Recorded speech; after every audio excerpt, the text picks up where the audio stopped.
Messi. Surging forward with real menace here. Brilliant from Messi. Oh, what a goal that is!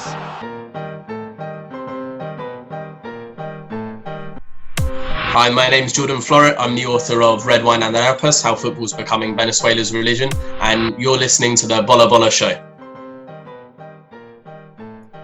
Hello everyone and welcome again to the Bola Bola Show. It's me Alvin and we hope that you have been entertained with all our previous episodes. As usual, I'm joined by my two co-hosts, Bala and Steven. So how's it going, Bala? Hi Alvin and Steven, it's been great. It's been a long time since we had the show with the previous show with the Thomas Bird Hall. And I'm sure today also having a very interesting topic today. Isn't it, Steven? Yes, of course. We as always, every episode we try to bring in something interesting into our podcast. So, without further ado, maybe I'd like to ask you a question first, Elwin, because it's quite related to our guest of the week. What is your first ever memory of Venezuela football? Venezuelan football. Mm-hmm. Okay, I'll have to really think back long and hard for that. But usually for me, it's got to do for the South American World Cup qualifiers and all that. That's our only chance to get to see them in action over here. Okay, all right. Yeah. Because our guest of the week here has written a book specifically on Venezuelan football, and I mean, as we all know, for the past couple of years. Venezuelan football is somewhat on the rise because there's a lot of new young talent coming in. So I think the timing is perfect for such a book to be out there. So without further ado, let's welcome to the Bola Bola Show, Jordan Florit, all the way from Southampton. Welcome, Jordan. Hi guys, thank you very much for having me. It's been a crazy year to see just exactly where in the world the interest in the project has come. So it's lovely to be on another podcast show from another country. So thank you very much for having me on. No problem. And of course, maybe you have to share with us a little bit of your background. Yeah, so I'm obviously a massive football fan as well as a writer. I started writing full-time when I was about 16, not as a full-time job, but like as a full-time hobby that I was run alongside firstly college and university, and then alongside my career. So I've been writing for 10 years now for a number of outlets online and in print, as well as like writing as part of my professional job. And football has always been like my biggest passion in life, and it was really the way I chose to write about football that lent itself to Venezuela as a topic. I think football is a very powerful part of society, a powerful social tool, and with Venezuela and the situation it's been in for a number of years now, it really lent itself to my interests when it comes to writing, and that's really how the book came about. Okay, very interesting. So Jordan, we know that you're from Southampton. So, could you tell us perhaps what's your most memorable moment as a Saints fan? Most memorable moment as a Southampton fan will be it'll be the day that we got promotion back to the Premier League. We were relegated from the Premier League in 2005, and finally got back to the top flight in 2012. So we spent 7 years away from, the Premier League, and to get back after all those years, especially when we got relegated down to League One as well. So we had a second relegation to really climb back in 2 seasons, 2 successive promotions. It was a really nice ending to an incredible 2 years. Awesome. Okay. Okay, that's very interesting insight. In your opinion, who would you regard as the greatest saint of all time? Maybe this year, perhaps.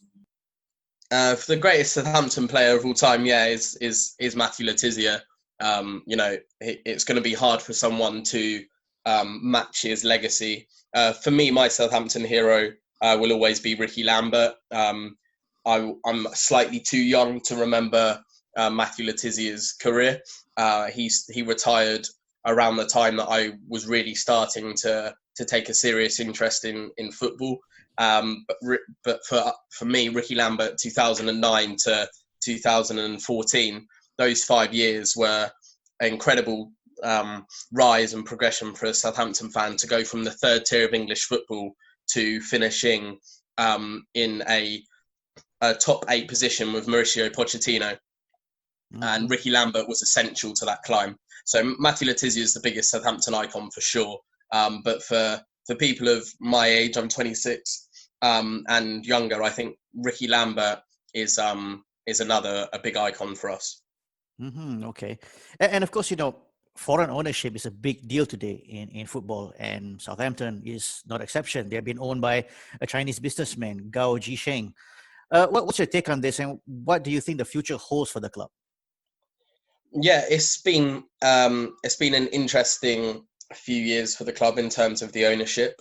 Gao is the 51% shareholder, so he's only just a majority shareholder. The other half of the club is owned by the Katrina Lieber, the Lieber Group, who bought us in 2009 through Marcus Lieber, who sadly passed away just over a year later. But the family kept the majority of ownership of the club until Gao became the majority stakeholder about 2 years ago. And it's given us a lot of uncertainty. He clearly didn't have much interest in the football side of things. He undoubtedly was going to invest in the club, but because the benefits that he really had in mind in buying Southampton, i.e. a way of getting his money out of China and into Europe to develop his business interests inside of Europe, it really hasn't worked out for him. So he's lost interest in the club. It's also led to a few embarrassing moments for the club. For example, our sponsor for the season past and supposed to be this season too, LD Sports, are essentially a shell company that just don't exist. It's a company that was created for him to get money into the club, and now he's lost interest in financing the club with additional resources. That sponsorship looks like it could be pulled imminently, which would leave us without a sponsor less than a month before the start of the new season. So it's not our current experience. Our current ownership hasn't really served the club well at all. But under the Liebers, a Swiss billionaire group that bought us in 2009, we have benefited from foreign ownership. We were on the verge of dropping out of existence when he bought us, and we had a 5-year plan that the club were given by Lieber, the group that bought us, and by Nicola Cortese, our first executive chairman under the Lieber ownership, and it benefited us massively. And you could see that they had ambitions, that they wanted to succeed with us, and it was a nice working relationship. And the fans are forever grateful to Marcus Lieber for saving us, because without him we probably wouldn't have had a club. But the current ownership, I can't say there'll be many fans happy with it. Okay. So Jordan, the big question now lies is, what there's a guy coming from Southampton all across the Atlantic, write a book about Venezuelan football. What made you want to do that? So I've always had an interest in South America and South American football, and that's come through my father's family. My grandfather was from Mallorca in Spain, and a lot of his family emigrated Spain to South America. So I've always had an interest in the Spanish-speaking world, and that became more so to the South American aspect of the Spanish-speaking world through football, through seeing teams like Brazil and Argentina play so well in the World Cups when I was younger, and then as I got older and in my teens, Uruguay and Colombia too resurging. And there's just that raw passion, that raw emotion that we all think is synonymous with South American and Latin American football. And I like it just as much as everyone else. But for me, the way football is still experienced in a very raw and passionate way in South America is something that I think the game in Europe and England is losing a bit. And I love that aspect of the football in South America, but also South America as a Spanish-speaking continent is something that already had my interest through my family connections. When it came to Venezuela in particular taking my attention, it really goes back to how I see football as such a a force for good, or potential to be a force for good in society, and very reflective of society's behaviour and its bureaucracy, its characteristics. And for 20 years or so now, Venezuela in the global eye has only really been seen in one way, through one lens, and that's very much politics. And as an Englishman, for the past 4 or 5 years, anytime I go on holiday abroad or anything, the only thing people want to talk to me about is Brexit. And you think for a Venezuelan, for 20 years, it's been similar. For 20 years, all people want to talk to Venezuelans about, because it's all they know about, is Hugo Chavez and the Bolivarian Revolution and the political system. And, you know, when you distill a country to just one thing, one narrative, you lose so much. And I think football is a really great tool of accessing that so much, and in really getting into the country's soul, the country's spirit. And so I decided at the beginning of last year that I could use football as a way of educating people about Venezuela, what it's like to be Venezuelan, and what it's like to live in Venezuela in the 21st century. Okay. I mean, what was your inspiration behind this book? Was there any particular book that you read that you decided that, you know, since I read something like this, I want to do something similar for Venezuelan football? Yeah, so I definitely say there were books that stand out, and probably had an influence on what I see value in football, and probably had a subconscious influence on my writing. And that will be Jonathan Wilson's writing, in particular Angels with Dirty Faces, his book on the history of football in Argentina, and James Montagu's book When Friday Comes, which was like a travel log with football at its core through the Middle East and North Africa, which was written in like the late 2000s, early 2010s. So James Montagu and Jonathan Wilson's work are big influences on me. Okay, Jordan. I mean, as the title of the book says, it's called Red Wine and Arepas. Is that, I mean, how I should pronounce it correctly? Yeah, perfect. Okay. I mean, what's this particular title? I mean, you know, when I know South American, when it comes to red wine, I can only think of countries like Chile. It's probably the most prominent country come to mind. So why did you actually opted for this particular title? So the national team of Venezuela, the national football team, are nicknamed La Vino Tinto, which translates as the red wine, for the color of their kit. And arepas is a staple part of the Venezuelan diet and culture. It's a small, well, they can be big as well, but generally like a small round maize dough sandwich type product, which they have hot, they cut open and put in fillings. It's comparable but not similar to like a pita bread, or in England like a muffin or something, but it's made with maize dough, and it's quite dense, and yeah, it's a massive part of Venezuelan culture, and its culinary culture as well. So the title Red Wine and Arepas, you've got the two prominent parts of modern day Venezuelan culture with the football and the food, and then the subtitle How Football is Becoming Venezuela's Religion really is a nod to that as well, with arepa being like a bread type product and red wine being the national team. You've got the idea of red wine and bread, and the religious connotations that has in what is a Catholic country in Venezuela. Okay. What was the thought process like when writing this book in terms of research? Was the material available, and was a challenge? And is it a big challenge for you to write this book in terms of researching on the materials for this book of yours? Yeah, off the cuff, it definitely was something that was from the very offset, gonna be difficult to research. The material on Venezuelan football in English is virtually non-existent, especially historically, and even in Venezuelan, the resources are there, but they're maintained by a very few select number of dedicated Venezuelan football historians, and that information isn't always easy to access or find. There's no like central place to go for Venezuelan like football history that is anything more than just a list of results and dates, for example.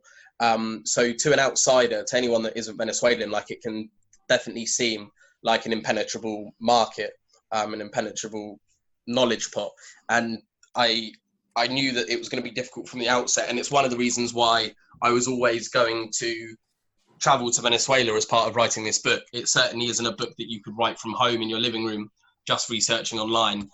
That's certainly not something I would have wanted to do with any book, but certainly with Venezuela, it would have been virtually impossible to do so.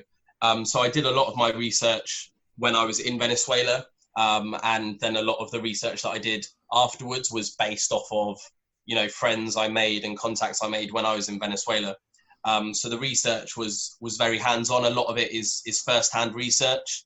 I do, of course, pull on research of others, but a lot of it was research that I did myself in Venezuela or afterwards through friends and contacts that I made. Did you meet any people in Venezuela to discuss, or even had some discussion with them on your books?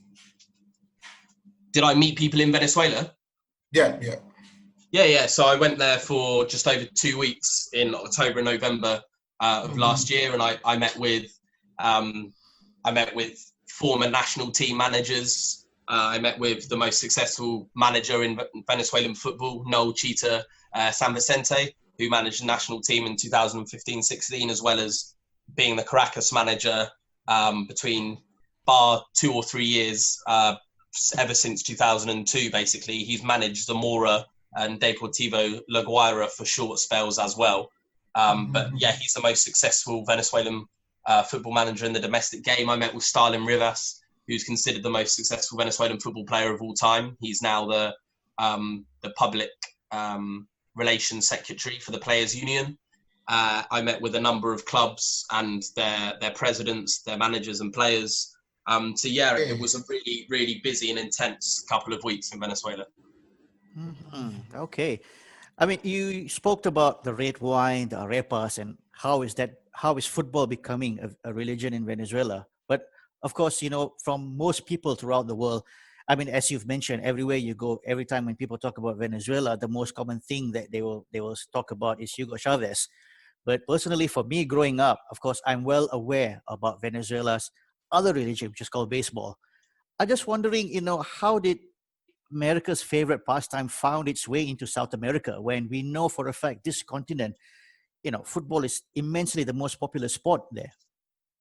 Yeah, so I'm in no way am I an expert in baseball at all. But how it got into the country, I can definitely tell you, and that was really through the country's relationship with the United States, based on trade, oil being the prominent feature of that relationship, and where US investment in the country was so heavy, and where US personnel were so prominent throughout the country working on oil facilities.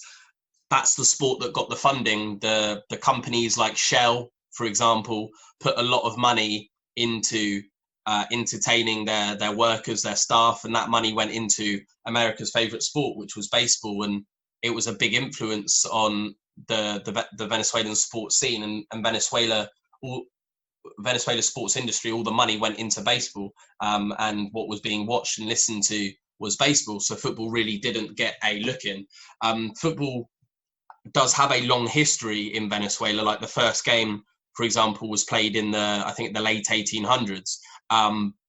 But that length, the longevity of its history is misleading, because it wasn't really a sport taken seriously at all until like the mid 1900s. Like they didn't participate in a World Cup qualifier until around the 1950s. Their first Copa America participation came in the 1960s. It wasn't really until the early 2000s, as recently as the past 20 years, that Venezuela started to have any form of success in football at all. And that really happened with the manager, Richard Paez, who became the national team head coach in 2001. So it really did, throughout the entire 20th century, not only take a back seat to baseball, but barely make any cultural impact at all. Okay, so what you're trying to say is this thing with the oil boom and oil companies coming and setting up. I mean, could this be the point in time, at a point in time in history that football really took a nosedive, and I know baseball was reigning supreme? Yeah, football didn't have a pedigree in Venezuela in the first place. Like, so to say it nosedive would suggest that at some point it had importance, but that wasn't really the case. You know, if the US's favorite sport, instead of being baseball at the time, if it was soccer as they call it, you know, that's where the money would have been, and no doubt Venezuela's sporting history would have been different. So yeah, the football in Venezuela in the 1900s, whilst it did exist, it was something that it wasn't really participated in by Venezuelans itself. So a lot of the early football teams in Venezuela, a lot of the most traditional and historic football teams in Venezuela are based around immigrant communities. So from like Spain, from Italy, from Portugal. Football was played by foreigners within Venezuela. Venezuelans did play it too, but on a far smaller scale than baseball. Mm-hmm. Okay. And of course, you know, in every country, I'm pretty sure, you know, they have their own sort of classic fixture or an important fixture.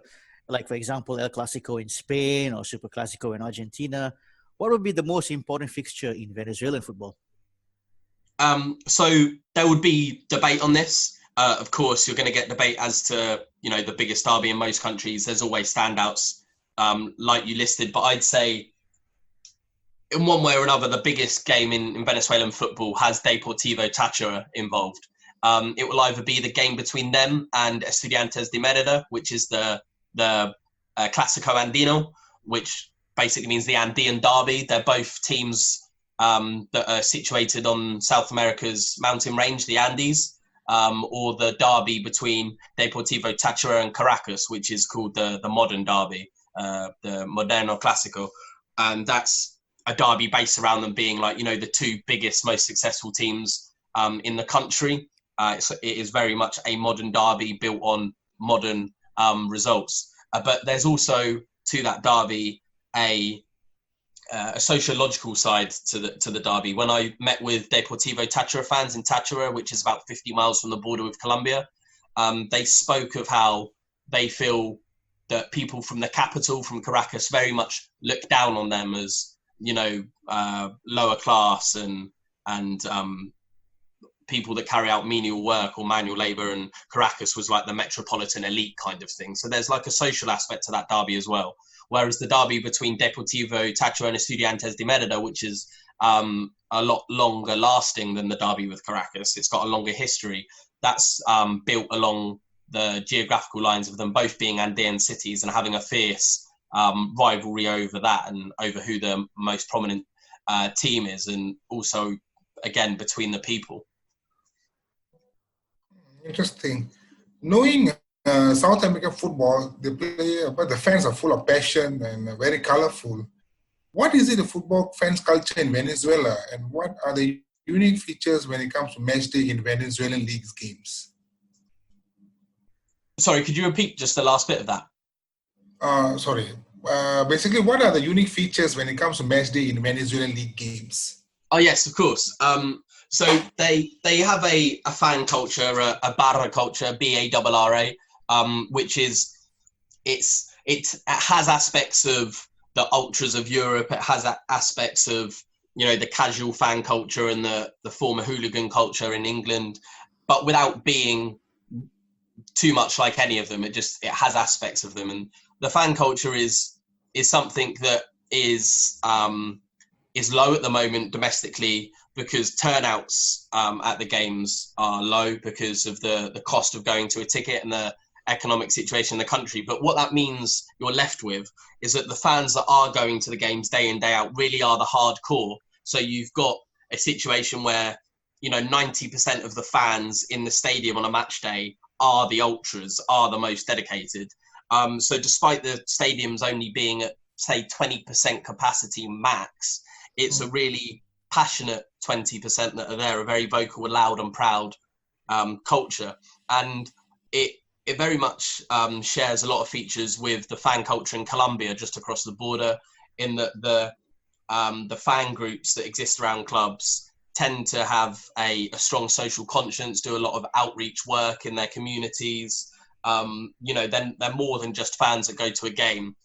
In most part, they also do a lot of work for their communities. But they have the big fan banners that you'd attribute to South American football, and the songs, the drums. And I met with three of the fan groups when I was out there, and they're very passionate fans. They're very fiercely supportive of their clubs. And on another common feature on a match day, which was particularly poignant to me, as someone that's come from Europe, from England, and not used to it, is that there's a heavy police presence, armed police presence at every game. I even went to a midweek reserve cup game that had like a 1 p.m. kickoff, and even then there were like 20 armed police officers, and that was something that was very different to somebody that's come from England, and you don't get armed police officers at football there. Is there any reason why these armed policemen are there, or is it some of safety, or is it just an on-off thing? Yeah, so I think just in general, they have a police presence at the games, and their police are armed. But also, when I was speaking to Kevin, who's my guide, my translator, my friend when I was out there, particularly at the reserve game, I did say, like, why are they here? Like, I could understand a weekend game between two big clubs, but why are they at a midweek cup game at midday? And he said, there's nothing better for them to do. So, sometimes it's just giving them something to do. But yeah, it was daunting. It was, a little bit off-putting for someone from Europe, from England, who isn't used to seeing armed police officers everywhere, certainly not at football. Mm-hmm. And, one of the most obvious thing about Venezuela is that so far they have only been the only South American side that has yet to qualify for a World Cup. I'm sure we know where the problem lies, as you have mentioned. A lot of money is being poured into baseball with lack of funding for football itself. But I just want to know that, throughout all these years, how did football actually survive during that period? Like, who were the main people that actually kept the game going and, making sure that it still remains relevant in Venezuela's life? So a lot of the responsibility for keeping, football there in the let's say between 1950s and 1990s, the big games, the big clubs were the foreign clubs. They were teams like Deportivo Italia, which was based around the Italian community, or Española or Deportivo Galicia, another region in Spain, or CD Portuguese. They were the immigrant clubs. They were the big clubs. And you had a few native clubs as well, like Caracas have been around since the late 60s, Deportivo Táchira the early 70s, Estudiantes the early 70s. But a lot of the clubs in the top flight in Venezuelan football now are very new. Off the top of my head, I don't have the exact figure, but from the 19 teams that are in the top flight of Venezuelan football this year, I think I'm right in saying half of them did not exist 20 years ago. Like, they're all very new clubs. Some are like just the latest iteration of a club that may have like 50-year history, but they get reinvented them every 10 years because they go bust in one way and they rise from the ashes as a new entity. But football in the 1900s in particular was very much kept alive by the presence of European clubs, and then a very small amount of dedicated Venezuelan clubs that were going to play regardless of their size or stature. But then that really changed from the 90s onwards. The problem with the European-based clubs in Venezuela is that they didn't invest in infrastructure. They didn't have any long-term goals in mind. They had teams, but not clubs. And that means that a lot of them no longer exist. Not the only reason they don't exist, but they didn't build foundations to be long-standing. And the bad side of that is it became the norm in Venezuela. It's left a legacy of that kind of behavior. So a lot of Venezuelan teams that exist now are still that. They're teams. They're not really clubs. And it's something that Venezuelan football needs to change, and many people have been trying to change that in the past 20 years.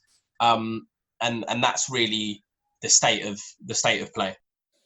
I mean, I see a little bit of a similar pattern with how football was developed in Australia, whereby, again, it's the immigrants who came from Europe and all that who actually sort of planted the seeds of football development there. I mean, would you say that?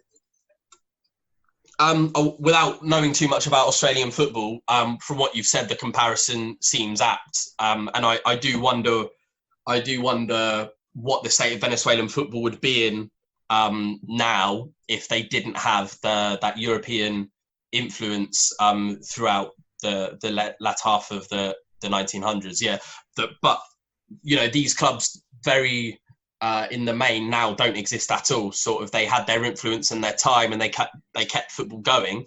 But you can't really thank them for what's there now, because it's not a great legacy in terms of giving the game something to build on. It gives football in Venezuela a history, and they were great clubs that achieved great things. For example, that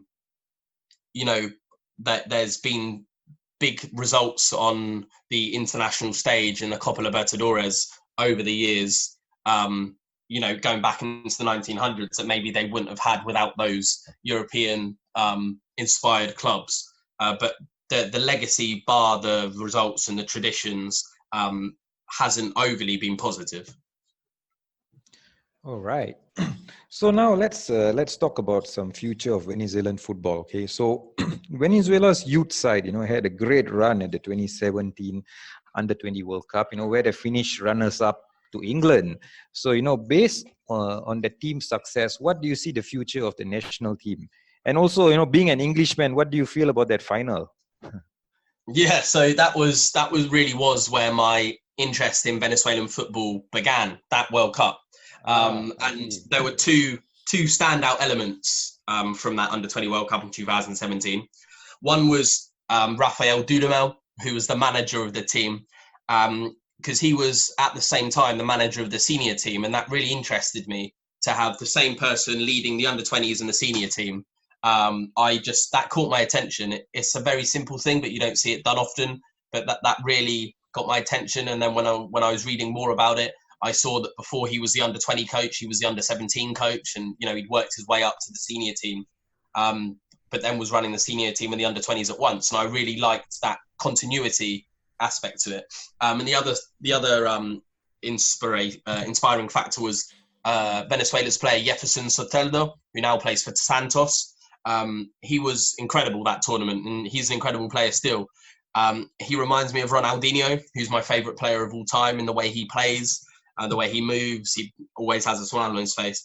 And for them to reach the final of that Under-20 World Cup was excellent for the nation, and it was really a reward for steps that they had consciously been taking. For example, in 2007, Richard Paez, who that year was the national team manager and had been since 2001, Venezuela hosted the Copa America for the first time that year. And for the first time got out of the groups. And that year, although it was his last as national team manager because he resigned, he introduced a rule called the Juvenil de la Norma, which stipulates that every team, men and women's team at club level, must have at least one Under-20 player on the pitch at all times. And that was brought in 2007, so 10 years before that Under-20 World Cup success in 2017. And to me, it was a direct benefit of that rule, proof that it works, proof that Venezuelan football is improving, because you can see it in the women's game as well. Between 2013 and 2016, the Under-17s won back-to-back South American championships undefeated, didn't lose a single game. They finished fourth at the World Cup, 2 competitions running, that second one being hosted in Jordan in 2016. So it's a really purposeful growth that's been going on in international football in Venezuela. Okay, with all this positivity in Venezuelan football, do you think the senior team had a good chance to finally qualify for a World Cup in 2022 in Qatar, perhaps? Yeah, I think they do. I was a lot more positive about it, say at the beginning of the year.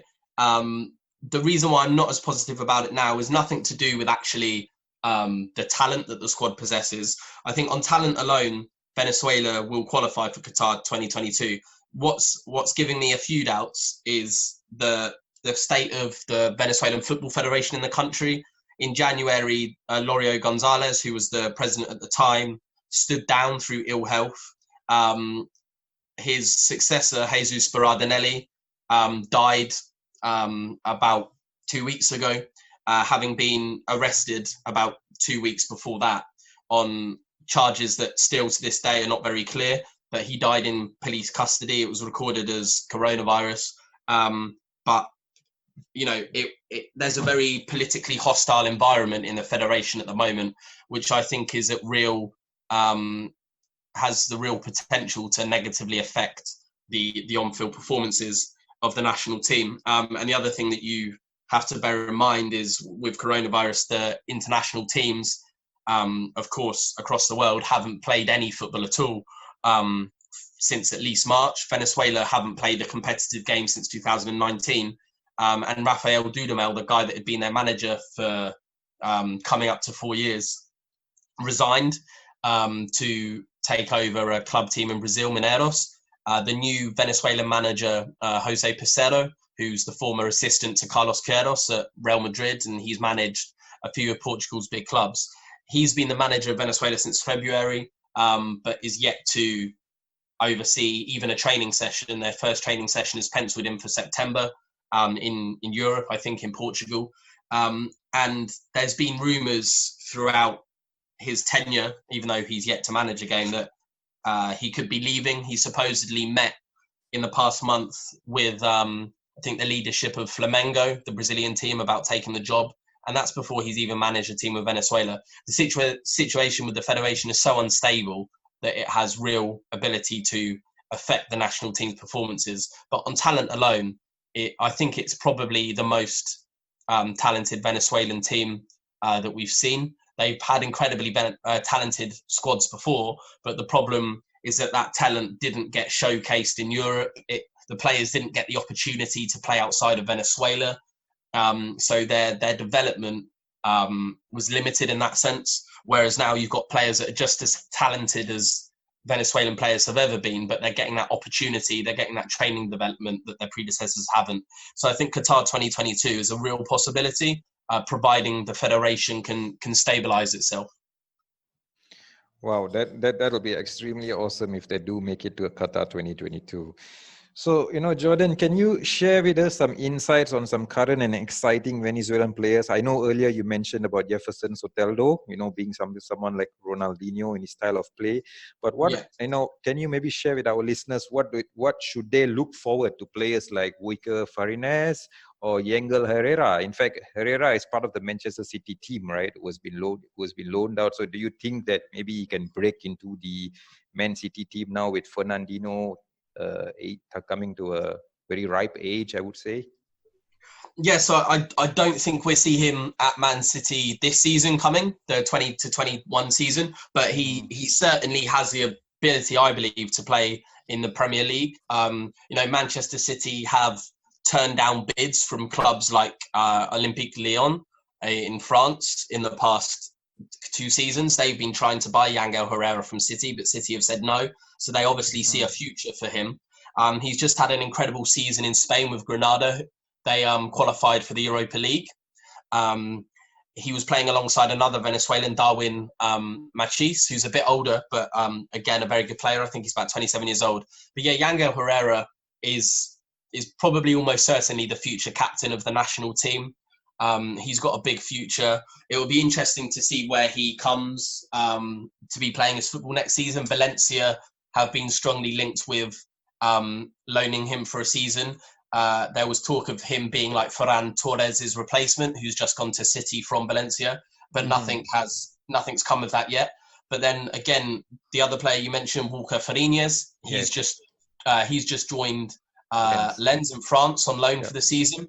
That's going to be a really exciting season for him. They've just been promoted to the top division in France, and he's had a strong start in his first appearance for them in a friendly, of course. He played the first 45 minutes, kept a clean sheet, and made some really good saves. It wasn't just, he kept a clean sheet because the other team didn't really threaten. Like, he made some really good saves. He's a very exciting goalkeeper. He's short, like a lot of South American goalkeepers, the best have tended to be. And that has held back clubs from buying him. After the Copa America in 2019, where he had an excellent tournament, he was offered to West Ham. West Ham turned him down for being too short. He was linked with Barcelona. I don't know if there was any truth to that. But, he was being linked to clubs of that size. He was definitely, I know for a fact, he was offered to West Ham. So, he's a talented player for sure. It's just whether people are going to give him the opportunities. And if they don't, they're not giving it to him because of his height, which I think would be a real shame. But there are other talented Venezuelan young players as well as those three. Soteldo, Herrera and Fariñez are definitely probably the big three to look out for. But I think after that, there's Jan Hurtado, who's just joined Red Bull Bragantino in Brazil on loan from Boca Juniors. He's young. I think he's 21 years old. And he's already played for Boca Juniors, albeit only a season, and now they've chosen to loan him out. But he's a player of great talent, and he's already had that experience of playing alongside Carlos Tevez and Daniel De Rossi, and now he's going to be joining the Red Bull global network, which we all know, regardless of your view on the Red Bull network, we all know are successful and are doing well across the world. And then alongside Hurtado, you've got Christian Cáceres Jr., who plays for New York Red Bulls. He's was signed as a replacement for Tyler Adams, who has just had a good Champions League performance with Leipzig. And then you've also after that got players like Alejandro Marquez, who plays for Juventus, and Christian McCoon, who's just joined the Inter Miami, the new MLS franchise. Mm-hmm. And I suppose, after you mentioning all these young talent, exciting players coming out, these must be the best times for Venezuelan football aficionados or activists or fans or anything. I mean, after all the hard work for the past, so many years, finally, the fruit is coming to bear itself, correct? Yes, the most exciting thing about it, and what Venezuelan football fans are getting most excited about, is the fact that, they had talented players before, undoubtedly, but the difference is now the world is seeing them. They're getting their opportunities in Europe, and that's thanks to the hard work of Venezuelan football players who will never get the limelight, whose names will probably never be known in Europe, but undoubtedly did all the hard work that has led to the opportunities that today's young Venezuelan stars are getting. So for every Salomon Rondon, Thomas Rincon, Soteldo, Fariñez, Herrera, for every Venezuelan player who will be known in Europe, there's a Venezuelan player from the 2000 to 2010 period whose name won't be known but deserves to be known, like Gabriel Urdaneta, Miguel Mia Vitali, Richard Paez' son, Ricardo David Paez. These names will never be known in Europe by the average fan, but without their hard work, Venezuelan football today would not have the opportunities that it's getting in Europe. Mm-hmm. And, as of now, with that result on that night against Argentina in 2011, winning that game 1-0, would that be considered to be perhaps the biggest night in Venezuelan national team history? There's a few games that stand out for being massively important in their history, and their win against Uruguay in 2002 is one. The game you mentioned is one, but I think 2011 will be remembered as the year that could have been. Like, they got to the they got to the Copa America semi-finals and lost to Paraguay on penalties after a 0-0, and that will forever be like a what if. Like, they were so close to a Copa America final. So that game will go down as a big one in their history. They also got close to World Cup, qualifying for the World Cup under Cesar Farias, the manager at the time as well. So yeah, the big games in Venezuelan's football history are all recent ones. Mm-hmm. Okay. Any last question, guys? No, I think it's just Great having a chat with you, Jordan, and joining us on this show and really opening up the perspective to Venezuelan football for all our listeners out there. So thank you for Thank you that. very much for giving me the opportunity to do so. Yeah. Yeah. All right. Yeah, thank you, Jordan, for your time, and it's a great insight Thank you very much. of Venezuelan football, and good luck in your books. Thank you very much. Yep. And of course, for everyone out there who's interested in the book, Red Wine Arepas, How Football is Becoming Venezuela's Religion, you can, we will put up the link in all our posts, whether it's in our blog or YouTube and all that, so that you can, go into those links and, purchase the book. The book is, I believe it's already available for the public to buy, right, Jordan? That's correct, yes. Okay, and I'm at this moment, in case anybody's asking me whether I read the book, nope, I'm still waiting for it to arrive to Malaysia. I don't know why the postal has been so poor of these last couple of weeks. So I hope to get the book soon so I can start reading it, because just by listening to your insight in this podcast itself, I just can't wait to read what that book has in store for me, because there's so much to learn about football. I mean, Venezuela is such a small country in the world, but you can actually see how massive the beautiful game has on the people and the culture there. So of course, I really hope you enjoy it when it arrives. I'm sorry it hasn't. We're living in a crazy year this year, and yeah, I hope it gets to you soon. Yeah, sure. So any last words from yourself, Jordan?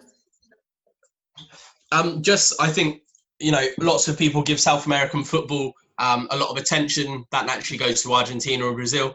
But I think, for football fans looking for something different, I definitely recommend giving Venezuela your time. You can watch a lot of the league games for free, legally online. They're streamed live on one of the TV networks out there. I've started a dedicated Twitter account to Venezuelan football called Footbay English, which you can follow. I'll be posting up the links to live free games and stuff.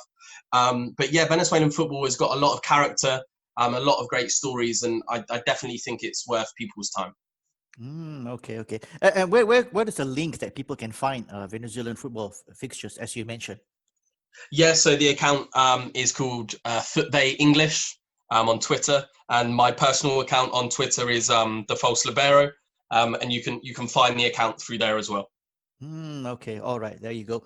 So with that said, we would like to end our episode for this show. And once again, thank you, Jordan, and thank you everyone for listening. Goodbye for now. Salir vivo, le dicen. Porque toca Emerson. Parado, así está Venezuela. Las indicaciones de Dudamel, roba Hurtado y a correr. Se va el tanque Hurtado. ¡Hurtado! ¡Gran respuesta de Felipe!